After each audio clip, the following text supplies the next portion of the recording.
La Voz de América presenta.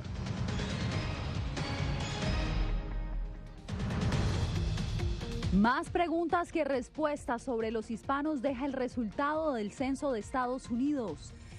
En cuestión de horas, autoridades de Estados Unidos revelarán si se necesita una dosis más contra el COVID-19. Además, de primera mano, el secretario de Seguridad Interna ve el incremento de cruces ilegales en la frontera sur. Y la Corte Penal Internacional formaliza investigación contra Nicolás Maduro por crímenes de lesa humanidad.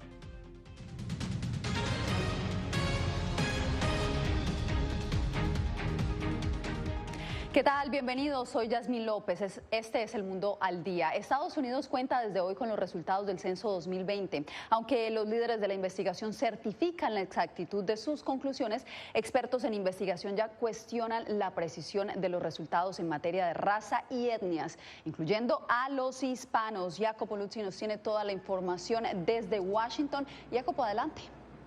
Yasmín, a solo horas de la publicación de los datos han llovido cuestionamientos a las conclusiones y esas dudas tienen relevancia porque la información del censo define los distritos electorales en el país y varias políticas de inversión social en las que en el epicentro están los hispanos. Después de meses de retrasos y de denuncias sobre las interferencias del expresidente Donald Trump, finalmente se conocieron los datos del censo 2020 en Estados Unidos. A pesar de la pandemia, la Oficina de Censo garantizó la calidad y valor de estos datos, que muestran cómo la nación se diversificó en la última década, a pesar de que creció más lentamente. Hemos realizado una de las revisiones más completas en la historia reciente del censo. Sin embargo, el formato en el cual se plantearon las preguntas sobre la raza y la etnicidad podría no haber revelado la totalidad de la población latina en el país, reveló el centro Pew Research. Esto a pesar de que los latinos fueron el motor del crecimiento de la población los últimos 10 años, según el instituto. Muchas personas de origen hispano dicen que no se ven a sí mismas en la cuestión racial o incluso en la cuestión hispana. Esto significa que estados con gran presencia hispana como Arizona, Florida y Texas muestran un aumento poblacional menor al que había sido proyectado, y esto se traduce en menos escaños de los anticipados para esos estados en el Congreso. Además, el censo reflejó por primera vez desde que se realiza un declive en la población blanca. Los nuevos datos reavivarán la competencia entre republicanos y demócratas para asegurarse que las nuevas líneas dividan y combinen a los votantes, de manera que sea más probable que los candidatos de su partido ganen elecciones futuras, un proceso llamado gerrymandering. El centro Pew Research presume además que algunos inmigrantes indocumentados posiblemente optaron por no ser parte del censo en medio de un ambiente político caldeado y de los esfuerzos del entonces presidente Donald Trump por incluir una pregunta sobre la ciudadanía. Gracias, Jacopo. Y ahora vamos con la actualización del coronavirus, porque en cuestión de horas las autoridades de salud en Estados Unidos decidirán si es necesaria la aplicación de una dosis adicional para reforzar la vacuna contra el COVID-19. Diva Lizeth Cash tiene los pormenores.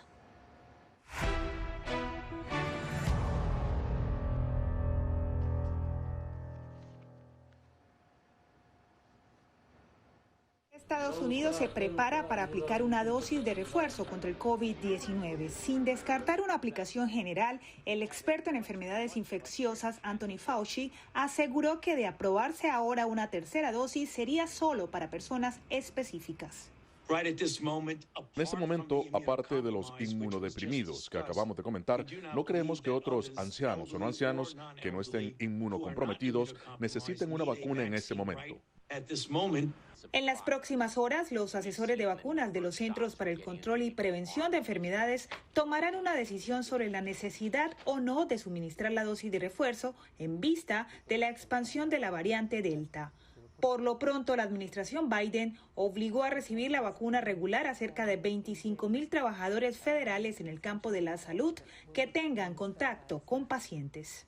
Para aumentar la cobertura de vacunación y proteger a más personas de COVID-19, incluida la variante Delta más transmisible, HHS requerirá que más de 25,000 miembros de su fuerza laboral de atención médica se vacunen contra COVID-19. Mientras tanto, la ciudad de San Francisco, en California, anunció que requerirá prueba de vacunación para actividades en interiores, y en Latinoamérica, Chile ya está administrando la tercera dosis contra el COVID-19. Diva Lizeth Cash, Voz de América, Washington. California se convirtió en el primer estado de Estados Unidos en exigirle a profesores y al personal que trabaja en las escuelas que se vacunen contra el COVID-19. El mayor sindicato de maestros del país respaldó la medida. Verónica Villafañe tiene el informe. La rápida propagación de la variante Delta y el aumento de nuevos casos positivos a casi 10.000 diarios en California, especialmente entre los no vacunados, exponen a niños que aún no pueden recibir la vacuna. Por eso el gobernador Gavin Newsom emitió una nueva orden de salud pública que exige a todo el personal que apoya el ecosistema escolar, desde maestros a empleados de mantenimiento, verificación de vacunación o someterse a pruebas anti-COVID semanales. Esto es lo correcto. Creemos que es una forma sostenible de mantener abiertas nuestras escuelas y abordar la ansiedad de los padres, y que sepan que las escuelas están haciendo todo lo posible para mantener a nuestros niños a salvo y sanos. El doctor David Goodman Mesa, infectólogo y profesor de UCLA, apoya los requisitos de mascarillas, vacunas y pruebas anti-COVID como medidas necesarias. Es sumamente importante para proteger a nuestros chiquillos en las escuelas, porque aunque los jóvenes, las infecciones tienden a ser menos severas, puede haber infecciones y puede haber transmisión. Más de 21 millones y medio de personas en California están completamente vacunadas contra COVID-19, pero millones más aún no han sido inmunizados. No vacunarse para mí es similar al conducir embriagado. Que tú salgas a la comunidad no vacunado, pones en riesgo a tu vida y pones en riesgo a los demás. La orden entra en vigor este jueves. Todas las escuelas del estado tienen hasta el 15 de octubre para cumplirla plenamente. Verónica Villafañe, Voz de América, Los Ángeles. Siguiendo las guías de las autoridades de salud, algunos distritos escolares de Texas y Florida decidieron desafiar a los gobernadores, quienes insisten en rechazar el uso de mascarillas para estudiantes en su regreso a clases. Alonso Castillo nos tiene los pormenores. La Junta Escolar en el condado de Broward votó para conservar el uso de las mascarillas en las escuelas a pesar de la orden del gobernador de Florida, Ron DeSantis, quien amenazó con retener los salarios de los superintendentes y miembros de la Junta que no cumplan con la instrucción. Entre ellos, Deborah Hickson, quien le dijo a La Voz de América que a pesar del posible castigo, decidió votar a favor del uso de las mascarillas. No podemos fingir que la pandemia no está ocurriendo. Es irresponsable no tomar las herramientas de mitigación que hemos estado utilizando y que han tenido éxito. La orden requiere que estudiantes, profesores, personal y visitantes utilicen la mascarilla dentro de la escuela y en los autobuses. De los 9 miembros de la Junta Escolar en el condado de Broward, 8 votaron a favor del uso de la mascarilla obligatorio. El único voto en contra de la resolución fue de Lori Aladef. La ley establece claramente que los niños pueden usar una máscara, pero le da la opción a los padres de no participar si así lo desean, y es mi obligación seguir la intención de la ley. El Departamento de Educación de la Florida le ha notificado al distrito escolar que ha iniciado una investigación por el incumplimiento a la orden dada por el gobernador Ron DeSantis, quien ha insistido que la decisión sobre el uso de las mascarillas le compete a los padres de familia y no a las autoridades. En el estado de Texas, la resistencia a la orden ejecutiva del gobernador Greg Abbott también se intensifica, ya que en 2 de los distritos escolares más grandes de ese estado, los integrantes de las juntas determinaron que el uso de las mascarillas será obligatorio. Alonso Castillo, Voz de América, Miami. Por primera vez desde el comienzo de la pandemia, miles de familias se preparan para el regreso de sus hijos a las aulas y se han encontrado con un aumento desproporcionado en el costo de los útiles escolares. Adriana Arévalo nos explica qué está generando esta situación. Los expertos calculan que las familias estadounidenses gastarán más de 37.000 millones de dólares este año en útiles escolares y productos relacionados con el regreso a clases. Esa cifra, según explican, es la más alta alcanzada en la historia. Solo en Nevada, esas compras alcanzarían los 480 millones de dólares. La mayor parte de esos dólares se gastaría de kindergarten hasta 12 grados, gastando 330 millones. Y creemos que es un 8,9% más que en el 2020. Además de los útiles regulares, las familias de estudiantes en cualquier grado están comprando en este momento ropa, artículos electrónicos y otros productos que hace un año se quedaron en las estanterías debido a las cuarentenas impuestas por la pandemia. La categoría de gasto más grande sería la de electrónicos, seguida de la ropa y de los zapatos. Luego en los útiles escolares, cuando se piensa en los útiles escolares tradicionales, esperamos que los nevadenses gasten alrededor de 54 millones de dólares en reglas, crayones, papel y en ese tipo de cosas. La pandemia, según explican los analistas, tiene mucho que ver con estas cifras, pues no solo impulsó el aumento de precios en todos los productos, sino que cambió además algunos hábitos de consumo, agregando elementos de higiene y protección que antes no eran indispensables. Es decir, los consumidores están pagando más por lo mismo que compraban antes y además deben adquirir nuevos productos debido a la presencia del COVID-19. Adriana Arévalo, Voz de América, Las Vegas. Estados Unidos enviará cerca de 3.000 soldados a Afganistán para custodiar la salida de funcionarios adscritos a la Embajada de Kabul, informó este jueves el Pentágono. La decisión llega luego de que la misión diplomática pidió a los estadounidenses en Afganistán que lo abandonen de inmediato ante el temor de que la capital quede pronto bajo el control del Talibán, meses después de que el presidente Joe Biden ordenara la retirada de sus militares después de 20 años. Bien, y al volver, cuestionan la efectividad de las medidas del gobernador de Texas para frenar los cruces ilegales. Los detalles al regresar en El Mundo al Día.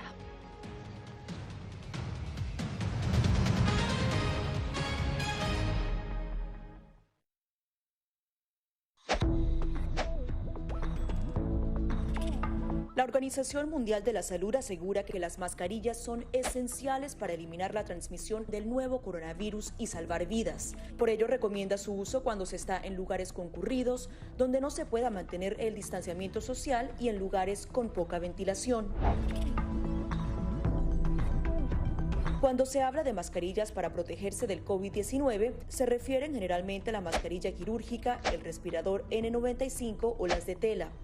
Las mascarillas quirúrgicas planas, rectangulares y desechables protegen al portador de gotas de partículas grandes del virus e impiden que los enfermos la esparzan cuando tosen o estornudan. Los expertos advierten que solo deben ser usadas una vez. El respirador N95, de forma oval y más ajustado a la cara, tiene una válvula de exhalación que ayuda con la humedad y el calor cuando respiramos. Además de filtrar partículas grandes, puede impedir que pase el 95% de las partículas pequeñas de virus y bacterias. Ante la escasez, muchos han recurrido a hacer sus propias mascarillas y, en efecto, los expertos confirman que estas mascarillas caseras pueden ser efectivas. Las mascarillas nos pueden servir como una barrera aislante para las secreciones, pero tener mucho cuidado porque hemos visto gente que usa la mascarilla, pero al acomodarse la mascarilla se está tocando la cara. Y eso es justamente lo que queremos evitar, es que la gente se esté tocando la cara en estos momentos, porque cuando uno está en lugares públicos puedes estar pasando la mano por una superficie que ha sido tocada por otras personas y que puede estar contaminada y luego sin querer te puedes llevar la mano a la cara. Para más información visita nuestra página web y síguenos a través de las redes sociales bajo @Voz de América.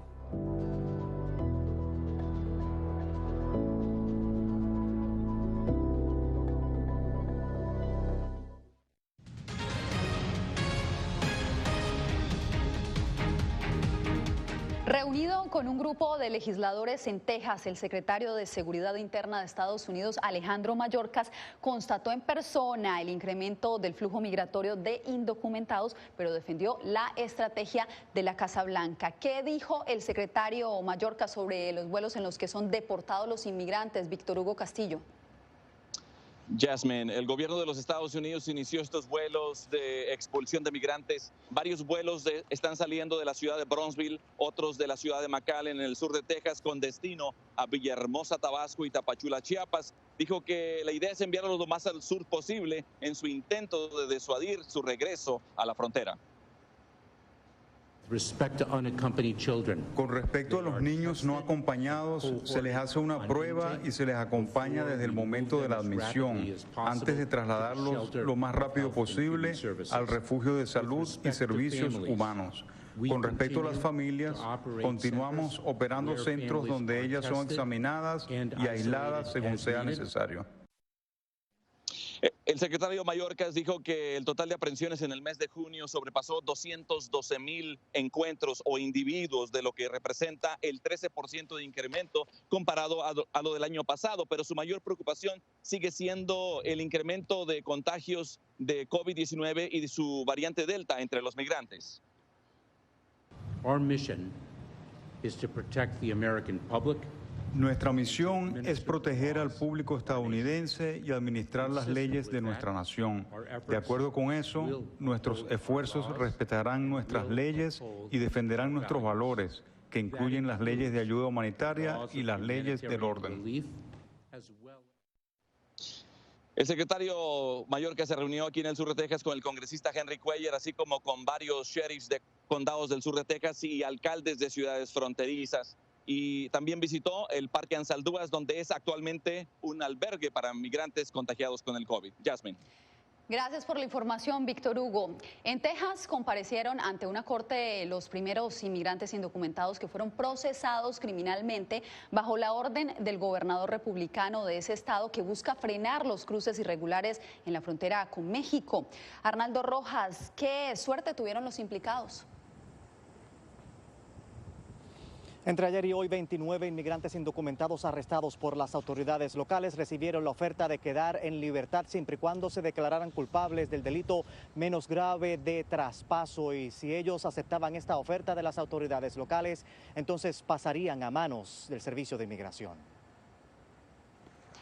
La medida que instruye a autoridades locales a imponer cargos criminales a quienes atraviesen propiedad privada al internarse de manera irregular en Estados Unidos cumple ya 3 semanas y aunque con ella el gobernador busca disuadir los cruces ilegales por la frontera con México, la iniciativa no ha tenido eco al sur de la frontera. No tenía idea.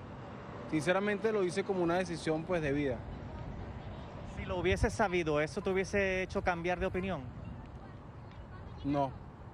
De acuerdo con las autoridades tejanas, 222 inmigrantes indocumentados han sido arrestados hasta ahora y ubicados en una prisión a 185 kilómetros de Del Río, donde se han realizado la mayor cantidad de detenciones y por donde entran un promedio de 1,000 inmigrantes irregulares todos los días, según la patrulla fronteriza. La medida está resultando demasiado onerosa, dice el abogado de uno de los condados de la región. Probablemente dedicamos el 80% de nuestro tiempo la semana pasada solo a estos casos, un nivel de atención muy desproporcionado que estamos teniendo que prestar a estos casos. El operativo de seguridad lanzado por el Estado incluye también la activación de más de 1,000 guardias nacionales, el envío de cientos de policías estatales a la zona y la construcción de una cerca que busca mantener a los inmigrantes a raya. Pero los cruces ilegales siguen en aumento.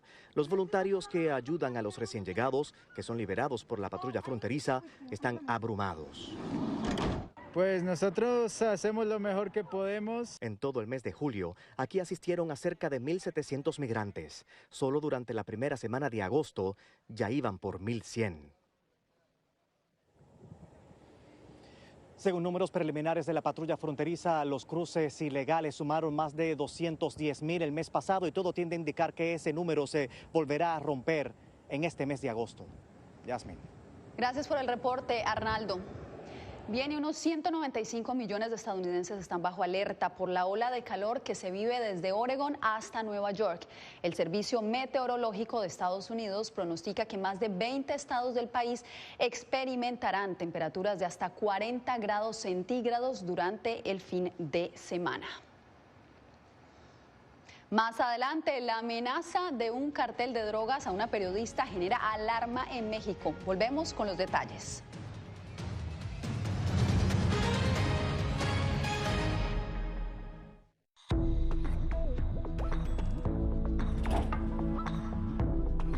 Cuando ellos me traen un tema un poco delicado o fuerte, yo siempre les pregunto primero, ay, ¿y dónde oíste eso? ¿Quién te lo comentó?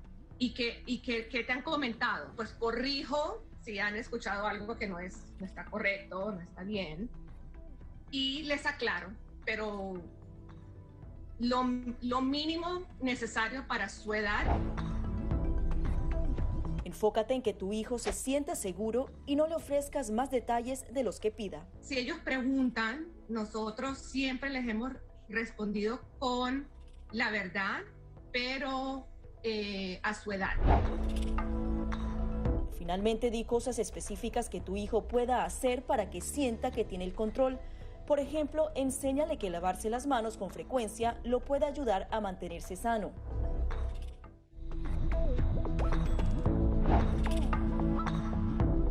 No permitas que interactúe con personas o animales fuera de la casa.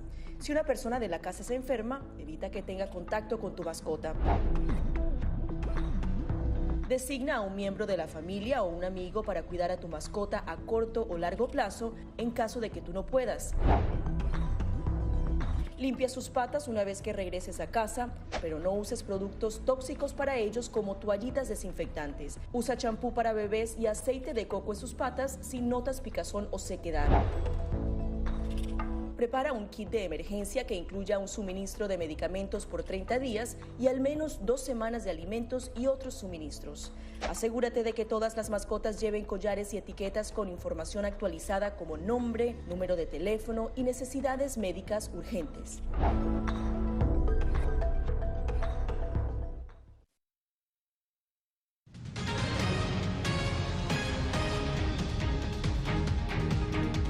La Corte Penal Internacional determinó que hubo inacción de la justicia venezolana ante crímenes de lesa humanidad, lo cual abre la posibilidad de que posteriormente se abra una investigación formal contra miembros del gobierno de Nicolás Maduro. ¿Cuál es el panorama de aquí en adelante, Adriana Núñez Rabascal? La última palabra la tiene el recién designado fiscal de la Corte Penal Internacional, Karim Khan, quien fue designado recientemente, y de acuerdo con lo dicho por expertos consultados por La Voz de América, el camino aún es largo todavía. Tiene que la Fiscalía de la Corte Penal Internacional decidir si le abrirá una investigación a los altos mandos militares o a los altos medios, así como también a figuras importantes dentro del gobierno de Nicolás Maduro que, de acuerdo con la Corte Penal Internacional y con su Fiscalía, no hicieron los oficios suficientes para investigar esos crímenes en el país. Para especialistas en derecho internacional, este es el último paso antes de que la Fiscalía de la Corte Penal Internacional decida si, definitivamente, se abre una investigación contra miembros del gobierno de Nicolás Maduro y de las fuerzas policiales y militares. La Fiscalía, haya hablado de inacción, pone de manifiesto que todas estas informaciones que ha llevado la Fiscalía venezolana ante la Corte no han demostrado que haya habido una acción eficaz, sino que han sido, como nosotros lo hemos dicho desde el principio, un maquillaje institucional sin ningún contenido de fondo. La Fiscalía de la CPI abrió en 2018 un examen preliminar a Venezuela que aún no culmina. En los documentos que ese órgano publicó se cuestionan las actuaciones de la justicia venezolana. No existían procesos válidos a nivel nacional, o que cuando existían, estos no habían sido llevados a cabo de manera imparcial o incluso habían sido llevados a cabo para evitar responsabilizar a los altos responsables de estos delitos. La Fiscalía de la Corte puede tomarse el tiempo que considere necesario para decidir si procede la investigación. En caso de darle luz verde, estos serían los próximos pasos. Ya ahí hablaríamos de víctimas con nombres y apellidos, de supuestos perpetradores con nombres y apellidos. Habría órdenes de comparecencia por parte de estas víctimas y de los testigos. En un comunicado, el titular del Ministerio Público de Venezuela, Tarek William Saab, rechazó lo que calificó como acusaciones sin valor. La CPI fue creada para asignar responsabilidades individuales por delitos de lesa humanidad. La publicación de este informe se registra apenas horas antes de que oposición y gobierno se reúnan en una nueva mesa de diálogo en México. Sin embargo, los expertos consultados por La Voz de América dicen que este punto no puede entrar en esa mesa de negociación.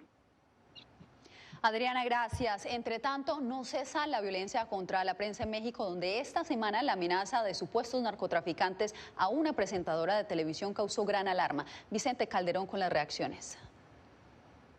El presidente mexicano se solidarizó con Azucena Oresti, la conductora de televisión amenazada por supuestos integrantes del cártel Jalisco Nueva Generación. Repruebo completamente esas amenazas. No admitimos que se actúe de esa forma. Y vamos a proteger a Azucena y vamos a proteger a todos. En este video, hombres encapuchados y fuertemente armados reprochan a Oresti una supuesta cobertura sesgada del conflicto entre narcotraficantes en Michoacán. ¿Y usted es Milenio? les están recibiendo dinero a esos cobracuotas. Varios medios firmaron una carta exigiendo se garantice el ejercicio periodístico. Seguiremos haciendo nuestro trabajo como hasta ahora. Pero el presidente López Obrador descalifica a la prensa crítica y organizaciones que defienden la libertad de expresión advierten que la violencia contra los periodistas en México se incrementa. En el sexenio de AMLO van 21 periodistas asesinados. Daniel Ángel es reportero de 2 diarios que respaldaron a Azucena Uresti. Ve con cautela la reacción presidencial, pues se trata de personal de una televisora nacional, propiedad de una importante empresa de medios.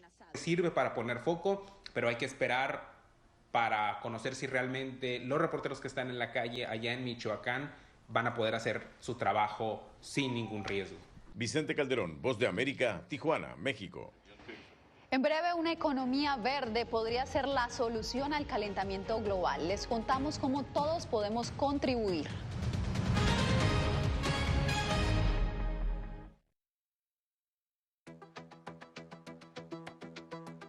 En momentos de crisis políticas y sociales, algunos gobiernos autoritarios recurren al bloqueo del acceso a Internet como herramienta para detener la información que entra o sale de su país. No obstante, existen algunas alternativas que te ayudarán a continuar conectado a la red a pesar de la censura oficial. Una de las más efectivas es el VPN o red virtual privada por sus siglas en inglés.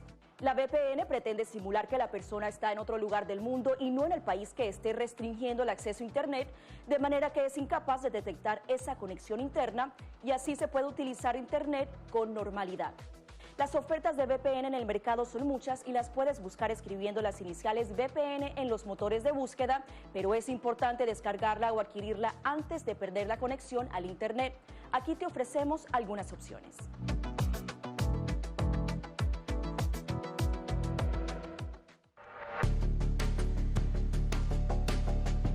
Durante el brote del COVID-19, los estafadores pueden tratar de aprovecharse de personas vulnerables a través de diversos métodos que van cambiando con frecuencia. Es posible que lo contacten por teléfono, correo electrónico, mensajes de texto, correo postal o redes sociales.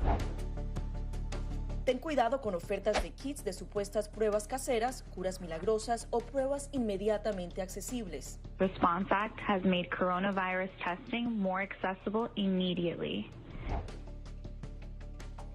Tras un desastre, organizaciones caritativas falsas aparecen afirmando que tienen vínculos con otras reales. Siempre verifica que la organización sea legítima. Alguien que asegura que trabaja en el gobierno puede pedirte tu información personal o intentar cobrarte cuotas falsas para así ingresar tu cheque de estímulo.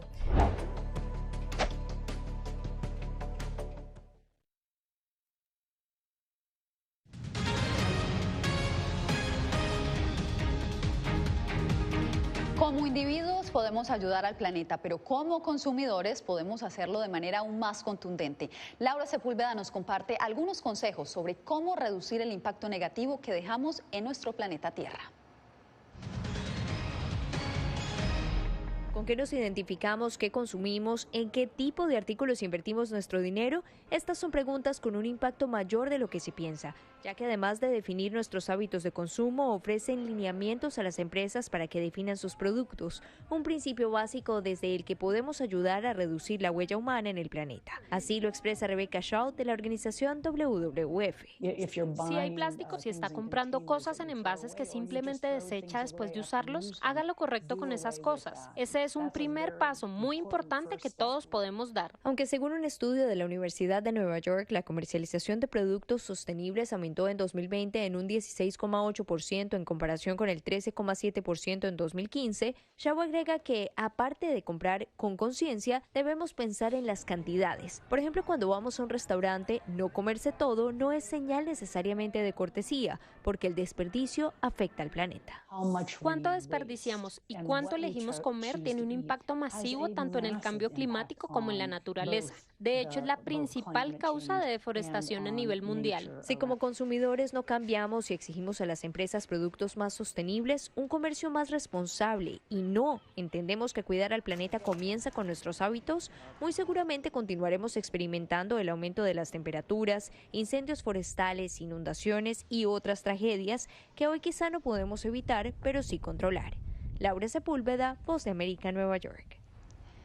Ahora las aplicaciones de citas también sirven para encontrar las mascotas perfectas. Así como lo oyen, un refugio de animales en Alemania está probando Tinder para encontrarle hogares a muchas mascotas abandonadas tras la pandemia. Crean perfiles en las aplicaciones para cada mascota con la esperanza de que los humanos solitarios en busca de amor se conformen con la compañía de un gato o un perro.